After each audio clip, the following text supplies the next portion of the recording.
Bonjour à tous, j'espère que vous allez bien. Donc aujourd'hui on analyse la première ronde de N1 adulte. Donc l'année dernière on était en N2 adulte pour ceux qui nous ont suivis. D'ailleurs de base on devait même être en N3. On a été repêché en N2 parce qu'il manque certaines équipes. Et finalement on est même directement monté en N1 en gagnant tous nos matchs. Donc heureusement qu'on était en N2 l'année dernière, sinon en N3 on serait un peu ennuyé.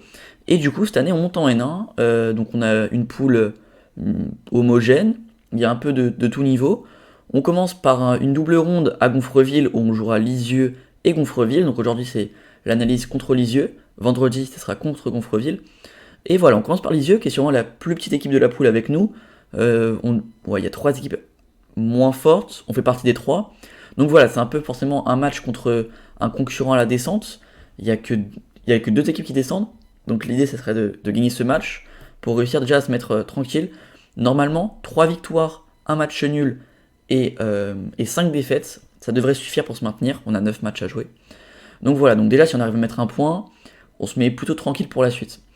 Donc voilà, donc en plus sur le papier on a quand même deux grands mètres devant, une féminine à 1900 contre une féminine en face à 1400.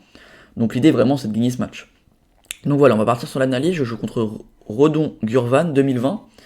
J'ai les noirs, aussi mon objectif personnel sur le week-end c'est de passer 2100.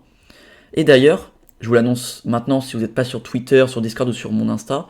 D'ailleurs, si vous n'êtes pas encore dessus, n'hésitez pas à aller dans la description pour rejoindre tous ces réseaux sociaux. Je relance mon Road to GM le 16 novembre, donc dans une semaine, avec l'analyse, le début de l'analyse du tournoi du Cap d'Agde. Donc voilà, on lance le Road to GM en espérant qu'il ne dure pas 10 ans, qu'il se fasse très rapidement, pas comme certains. Ok, allez, on y va directement. Donc, Rodon-Gurvan, il me lance des 4. Il me lance des 4. C'est vrai qu'en ce moment, d'ailleurs quand je tourne cette vidéo, je viens de terminer mon tournoi au Cap d'Agde, donc je sais très bien ce qui s'est passé au Cap d'Agde, vous le savez sûrement pas. Mais on m'a quasiment... En fait, on joue... Je me rends compte depuis quasiment un an maintenant, je vois très rarement des E4. Et même quand on me joue E4, quand moi je joue ma sicilienne, c'est souvent pour jouer des Alapines, des Gambimora, des sous-variantes. Il y a vraiment... Maintenant, j'ai l'impression que je vois plus jamais de D4, C5, cavalier F3, D4, des variantes de la sicilienne ouverte, quoi, que j'aimais bien. Donc ça me saoule un peu, parce que je suis sûr que sur ces variantes-là, je suis meilleur que sur D4 par exemple, donc ça m'énerve un peu. Mais bon, D4, cavalier F6, C4, et je joue C5. Donc je choisis la Benoni, comme souvent. De temps en temps, je varie pour ceux qui me suivent régulièrement. Des fois, je varie avec le Gambit Budapest, que j'aime bien. Mais sinon, c'est souvent la Benoni avec moi. Donc cavalier F3 et E6. Et là, je me dis, attends, est-ce qu'il va jouer D5, prise, donc l'idée est peut-être, je me suis dit, est-ce qu'il va rentrer là-dedans? Ça retranspose dans la Benoni habituelle, qu'on connaît bien. Ou est-ce que il va décider de jouer cavalier C3, et donc là, il n'y a plus de Benoni. Enfin si, potentiellement, il peut y avoir une Benoni s'il joue D5 après, mais il y a peu de chances que s'il joue cavalier F3 et qu'il y ait C3, c'est pour jouer une Benoni. Et là, il me joue cavalier C3. Et je me dis, encore une sous-variante, parce que, ok, même sur D4, j'aime bien, quand je joue des Benoni, j'aime bien. Mais j'ai l'impression qu'en ce moment, plus personne ne joue les variantes les plus jouées. Je sais pas, quand on me joue des ventes ouvertes sur la sicilienne, quand on me joue des D4, C4 pour que je joue des Benoni, des systèmes de long. Avant ça, je voyais beaucoup quand j'étais 1700, 1800. J'ai l'impression que maintenant que je suis 2000 et que je joue des mecs plutôt entre 2000 et 2003, je vois quasiment que des sous-variantes. Ils veulent pas rentrer dans des variantes théorie. Donc cavalier C3, je joue à 6. C'est quoi mon idée avec A6? C'est qu'en fait, si j'arrive à faire prise et qu'il joue E4, on peut retransposer dans une sicilienne. Donc moi ça m'arrange, c'est ce que je voulais au début de la partie. Donc s'il me joue E4 par exemple, j'irai faire prise, cavalier prend et dame C7. Et là c'est une maroxie. Une maroxie, on remarque quoi? Que s'il aurait joué comme ça, en fait ça retranspose complètement. Une sicilienne, merde, cavalier C4, c'est strictement la même position. C'est la même position, hop, ici. Alors si on jouait ça, pardon, entre ça et ça. C'est la même position. S'il aurait joué E4, j'aurais pu retransposer dans des positions que j'aime bien. Sauf qu'il me joue pas E4 ici, il me joue G3. Ok, je me dis, ça peut encore retransposer. S'il me joue E4, ça retranspose. Il peut encore jouer fou G2, petit roquet E4, ça retranspose. Donc ici, moi, je vais venir prendre. Je vais venir prendre ce pion au centre, pion de l'aile contre un pion du centre, je ramasse, et il fait cavalier prend. Je fais donc dame C7, moi je fais mon setup de sicilienne, même s'il n'y a pas ce pion E4. Et il me fait fou G2. Ok, fou G2, bon. Et là, en fait, quand je fais dame C7, faut savoir que je connais pas cette position, j'ai jamais étudié. Je me dis, ici il va forcément jouer E4 en fait, le frérot. il va forcément soit jouer E4, soit jouer un truc du style B3 fou B2, mais ça me paraît mauvais. B3 pour moi il laisse toutes les cases noires, c'est mauvais. Genre je vais avoir des fous B4, des cavaliers E4, des D5 qui vont arriver, je suis bien. Donc je me dis attends mais comment il va défendre ce pion, son G3, puis cette faiblesse, j'ai l'impression que je suis déjà gagnant, enfin je suis pas gagnant mais j'ai l'impression que je suis déjà mieux. Et il me fait fou G2. Et je me dis, ah merde, ça doit être théorique du coup, ça doit être théorique, il doit laisser peut-être ce pion volontairement. Sauf que moi en fait, je calcule longtemps dame prend, je me dis ok, dame prend, qu'est-ce qu'il peut faire? Soit il va roquer directement, soit il va se préparer fou F4, tour C1, jouer là-dessus, mais je m'étais dit ok, cavalier C6, j'enlève cette idée avec le fou derrière, même s'il me fait tour, bah tour 1, il y a le cavalier en l'air, mais s'il me fait cavalier prend, je ferai D prend ou B prend, ça reviendra au même. Ok, je joue tour C1, mais je joue dame B4, on jouera D5, fou D6, ou fou E7. Je voyais pas quelque chose de concret directement. Deuxième variante possible, je m'étais dit ok, petit roc, je jouerai fou E7, il pourra jouer fou F4, pour tour C1, mais encore une fois, cavalier T6, petit roc. Pour moi, j'avais un pion de plus et je voyais pas quelque chose de concret. Sauf qu'après dame prend C4, il me fait bien petit roc. Je fais donc cavalier T6, fou E7 comme prévu. Et là, au lieu de faire ce que j'ai calculé avec fou F4, tour C1, jouer là-dessus, il joue un truc que j'avais pas calculé mais qui est bon, c'est cavalier A4. On remarque que la case B6 est assez faible, donc la case noire B6 est assez faible. On remarque aussi le thème de la fourchette si on met un cavalier en B6. Donc cavalier A4 est tout à fait logique. Bon, j'ai donc pas trop le choix. Je reviens en C7. Ça m'arrange aussi un peu, parce qu'en revenant en C7, même s'il fait son plan avec fou F4, tour C8, j'aurai le temps de me protéger. J'aurai le temps un peu de me protéger. Ok, en fait, c'est un peu les mêmes idées que le Gambit Mora. On vient sacrifier un pion. Au lieu de sacrifier le pion en C3, on le sacrifie en C4. Et on ouvre ces deux grandes colonnes avec une paire de fous puissantes et des cavaliers centralisés. Même idée que le Gambit Mora. Sauf que face au Gambit Mora, moi j'ai une ligne solide. Je sais comment jouer dessus. Et c'est pour ça que j'ai pas de problème là-dessus. Là, ça ne transpose pas complètement dans le Gambit Mora.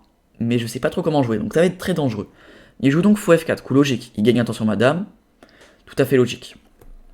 Et là, je joue dame D8, qui est le deuxième meilleur coup, qui est le coup le plus logique, si on pense que E5 n'est pas correct.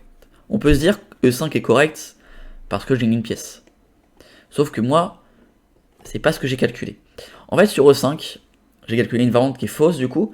Après qu'on l'a analysé, j'ai raté quelque chose. J'ai calculé quoi? Je me suis dit, ok, E5, fourchette.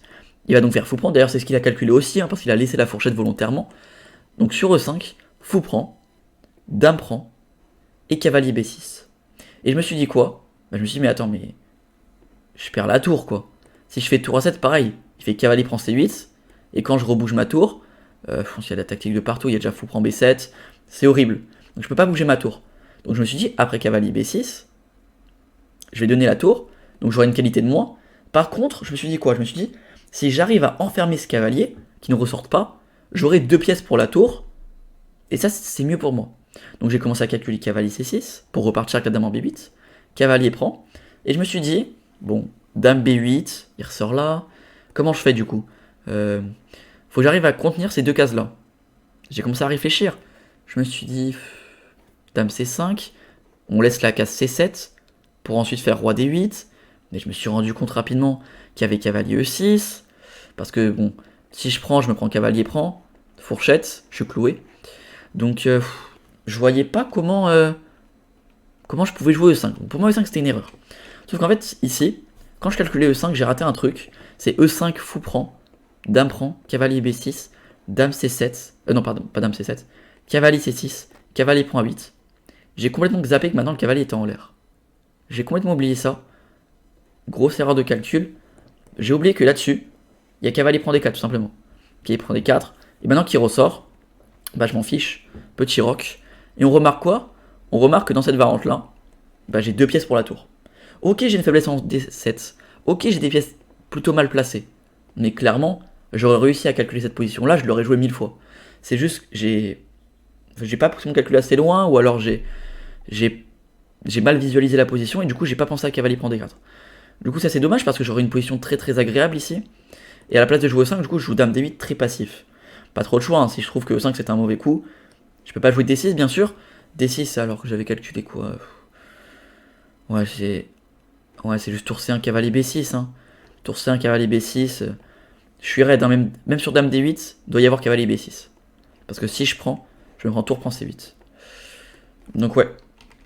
Ici, je joue donc dame D8, assez logique. Il me joue donc dame B3, et je joue cavalier C6. Donc je sors mes pièces. Maintenant, j'ai plus trop le choix, va falloir essayer de contre-attaquer. Il me joue tour F, D1. Logique, il a développé toutes ses pièces, maintenant il met des tours sur les colonnes. Voilà, pour l'instant il fait que des coups logiques, hein, à part l'idée avec E5 qu'il a raté, moi aussi je l'ai raté. D'ailleurs ici on peut se dire, attends, est-ce qu'il y a encore l'idée avec E5? Non, parce que j'ai plus ma dame en C7. On peut...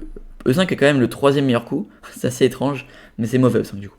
Cavalier C6, tour D1, et là en fait j'ai une hallucination. J'ai une hallucination, je me suis dit quoi dans cette pause? Je me suis dit ok. Directement, on remarque qu'il menace cavalier prend. Je joue un coup random, il fait cavalier prend, bien sûr. Donc si je prends de là, je perds ma dame.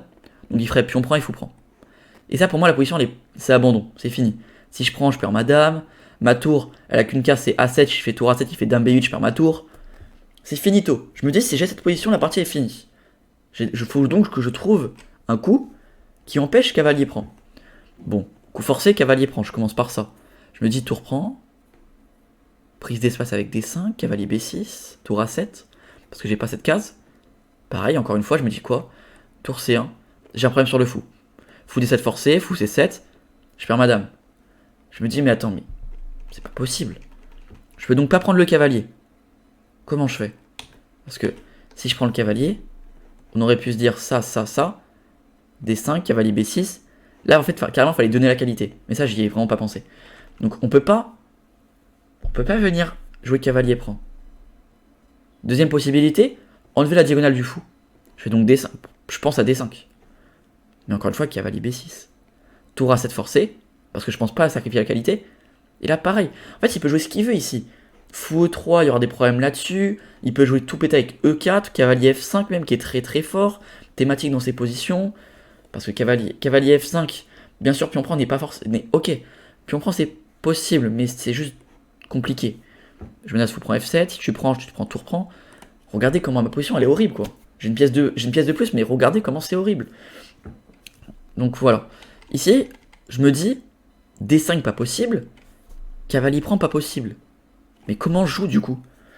Cavalier bouge, cavalier A5. Cavalier 5, j'avais calculé quoi déjà sur cavalier A5? La partie remonte il y a 2 semaines. Mais cavalier 5, ça paraît tellement moche. Je sais plus ce que j'avais vu, peut-être juste dame recul et B4, et en fait je dois revenir et j'ai toujours la même histoire, avec cavalier prend et fou prend. Peut-être c'est juste ça que j'avais calculé. Mais vraiment ici je savais pas du tout quoi jouer. Et la bonne solution c'était de faire D5 et donner la qualité comme ça. Fallait pas avoir peur de donner la qualité. On se serait retrouvé dans cette position là. J'aurais eu paire de fou, lui aussi, j'aurais eu un pion pour la qualité. Et c'était un moindre mal on va dire. Malheureusement ici, je me dis ok bon, quitte à donner une dame contre tour et fou, ou tour cavalier, autant prendre un avantage, autant se développer rapidement. Ici, je décide donc de faire petit roc, qui est un très mauvais choix. Ok, pas hyper mauvais, mais j'aurais dû comprendre qu'il fallait juste sacrifier la qualité.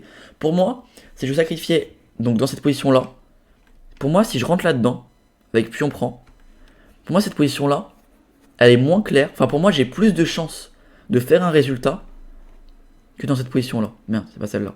On avait calculé quoi déjà? J'ai plus la pause.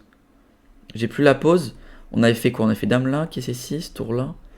On a dit D5, KB6 et fou D7. Pour moi, dans cette pause là, j'ai moins de chances de win. Parce que pour moi, mon point positif dans cette position, c'est d'avoir la paire de fou. Mais lui aussi, il l'a en fait. Pour moi, il va juste péter avec E4 un jour.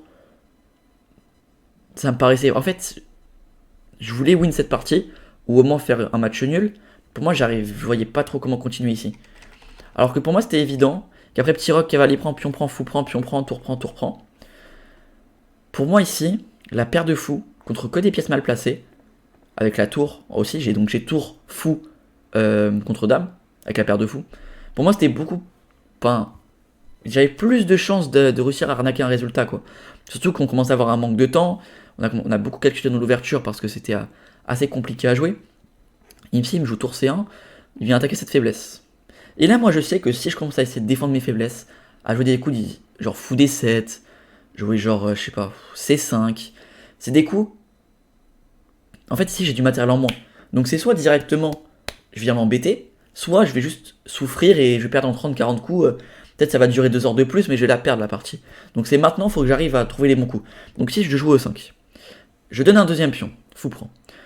Je joue fou au 6. Donc maintenant, ok, je donne un pion, mais paire de fou activée. Cavalier qui peut vite rebondir, tour sur la colonne. Ça commence déjà à moins le faire rigoler. Je vois qu'il commence à passer plus de temps. Dame C2, quai G4. J'attaque ton fou. Bouge-le. Il fait donc fou C7. Tour D4.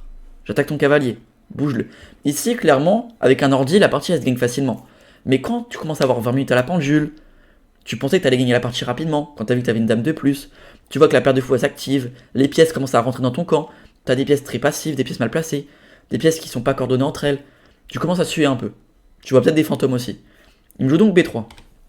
Il me joue B3, il défend ce cavalier, je joue donc tour C8, pareil, je viens attaquer ce fou, je défends ce pion. Ce pion qui peut potentiellement faire C5, C4, pour ouvrir une colonne en plus. Il me fait donc fou B6, il m'empêche de venir pousser ce pion. Ok, j'aurais quand même pu le pousser. J'aurais pu le pousser ce pion, c'est vrai, j'aurais pu continuer mon idée. Ici, j'ai décidé de jouer tour D5. En fait, je pense que je voulais pas me clouer une pièce. Il fallait que je joue actif, donc j'avais peur de me clouer une pièce. Ouais. J'avais peur des B4, mais B4 c'est mauvais. Ouais, j'aurais pu jouer C5. Ici, je joue tour D5. Et il me joue F3. F3, directement, il me replace mon cavalier au centre. Et il libère des cases noires. Bon, moi je me dis, ça peut être pas mal. Il me joue donc tour D1. Tour D1, ok. Il veut échanger les pièces. Naturel, j'ai envie de dire naturel quand tu as du matériel en plus. Et si je joue fou F5. Fou F5, c'est quoi l'idée? Ici, il avait vraiment plus beaucoup de temps. Donc à jouer des coups tactiques, moi j'avais encore pas mal de temps. Donc si j'arrive à trouver des positions tactiques, je pense que ça sera à mon avantage parce que j'aurai le temps de calculer et pas lui. Ici, je joue fou F5. On peut se dire, attends, mais il y a une fourchette en 1. Sauf que non, sur ça, j'avais à calculer. Non, j'avais pas calculé. Si, j'avais. Ça. Alors, ce que j'ai calculé en partie, c'était mauvais. J'avais calculé cavalier prend. Roi F2. Ah ouais, c'est mauvais ça. Ah, il y a dame D7. Ah, j'avais calculé ça en partie. Ok, je m'étais dit en fait que s'il fait E4, fourchette, j'aurais juste à faire cavalier prend, roi F2 et tour prend, dame prend et fou prend. Et là, cette pause-là, il va commencer vraiment à suer, je pense. En fait, il y a juste dame D7. Et je perds une pièce. Ok, heureusement qu'il m'a pas joué E4 du coup. Il a joué dame C1. Ok, mais du coup, E4 c'était pas forcément. Ok, E4 j'aurais dû jouer prise. Dame prend fou E6. Ouais, là ça commence à être plus compliqué pour moi ça. Donc dame C1. Je joue fou A3. Ah oui, fou A3 aussi, j'ai bien aimé. Parce qu'à la fin de la partie, il m'a dit qu'il était content d'avoir la case A1 parce qu'il n'avait pas forcément tout calculé quand il joue dame C1. Il n'est pas tout calculé sur fou A3. Il était content que sur fou F5, fou A3, qu'il ait encore la case C1. Parce que bien sûr, s'il prend mon fou, je prends sa tour. Hein. Et ici, en fait, il a plus beaucoup de cases pour défendre sa tour. Il a que la case A1. Donc là, il était plutôt content de l'avoir. Et moi, je joue F6. Je viens consolider ce cavalier au centre. Et là, il commence vraiment. Il était pas serein ici. Il me joue cavalier C3. Bon, je joue tour D7. Il me fait tour prend, cavalier prend. Ok. Je me dis, en fait, si j'arrive à changer ça contre ça et ça contre ça, je pense que ça va être plus facile à jouer pour moi. Parce qu'en fait, dans une position comme ça, tour fou, je pense que ça va être plus dangereux qu'une dame. À voir, ça va dépendre. Mais pour moi, si je veux avoir des chances, vaut mieux que j'échange ces deux pièces-là. Il me fait donc fou E3. Je fais cavalier E5, je replace mon cavalier. Et il me joue G4. Ok. Fou E6. Cavalier E4. Là, je vois qu'il commence à replacer ses pièces. Je me dis, c'est compliqué. Je joue donc C5. Et C5, ça va être l'erreur qui m'a fait directement tomber. En fait, ici, le fond A3. Déjà que j'ai moins de pièces que mon adversaire. J'ai tour fou contre dame. Si mes pièces ne sont pas actives, je vais directement perdre. En jouant C5, on peut dire que c'est une bonne idée pour préparer C4, prise, activer la tour. Sauf que non, parce que je bloque mon fou. Ici, j'aurais dû jouer un coup plus naturel, comme peut-être H6 pour parer G5, peut-être fou D5, parce qu'en fait, en jouant C5, je laisse jouer G5. G5, c'était pas grave avant parce que je pouvais revenir avec mon fou en E7 et tout défendre. Mais après C5, G5, je peux bien sûr ni prendre ni pousser parce que je perds le cavalier. Si je pousse, je pense qu'il. Ouais, si je pousse, il fait juste dame prend cavalier et puis il prend mon fou et ma tour. Si je prends, il prend mon cavalier. Donc je peux faire ni ça, ni ça. Je fais donc cavalier D7 dans l'idée de défendre ce pion. Et je me suis dit, s'il prend, je balance C4. Et en fait, je vais le laisser faire prise et pion prend. Et je vais pas reprendre, en fait. Je vais laisser ce pion en G7. En fait, il est bloqué par mon roi. Mais bon, là, je savais que j'étais perdant, mais pour avoir une mini chance, je me suis dit, je joue comme ça. Je joue donc tour C2. Il me joue cavalier F6 échec. Cavalier prend, dame prend. Je joue fou prend A2. Pas le choix. Bon, là, la partie, elle est terminée. J'ai fait un coup pour faire un coup. Et là, il me fait dame D8. Ok, ici, vous pouvez terminer plus rapidement la partie avec fou H6. Fou H6 avec l'idée de faire dame F8, fou prend et promotion dame mat. Pour revenir, je dois faire tour C8 et tour C8. Mais là-dessus, il fait quoi là-dessus? Ok, c'était juste dame prend, j'attaque la tour et le fou. Je suis donc obligé de bouger ma tour. Tour 8 par exemple. Et là, je ramasse le fou. Et je ramasse l'autre après. Ça mate. Ok, donc il me fait dame D8. Je fais roi prend G7. Et là, pour moi, il allait faire dame G5. Sur roi H8, il y a fou D4 mat. Sur roi F8, sur roi F7, il y a dame F5. Et sur roi F8, il y a dame F5. Pour moi, il allait faire ça. Et je vois, il fait fou D4. Bon, je fais roi F7, dame F6, roi 8 et dame H8. Et j'abandonne à ce moment-là parce qu'en fait, ici, si je reviens avec mon fou, il va juste faire fou G7 et il va ramasser le fou au prochain. Si j'avance mon roi ici ou ici ou ici, il fera juste dame prend H7 sur échec. Il gagnera ma tour. Donc j'abandonne dans cette position, on va faire le bilan de partie.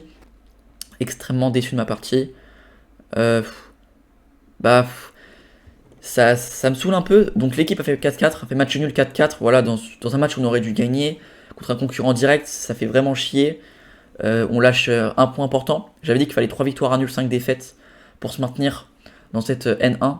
Un match nul, donc maintenant il faut faire 3 victoires en 9 matchs, en 8 matchs. Face à des équipes plus fortes, donc ça va être dur. Prochain match contre Gonfreville, moi personnellement je jouerai un Maître Feed 2180. Vous verrez ça vendredi. Et donc c'est parti pour l'analyse.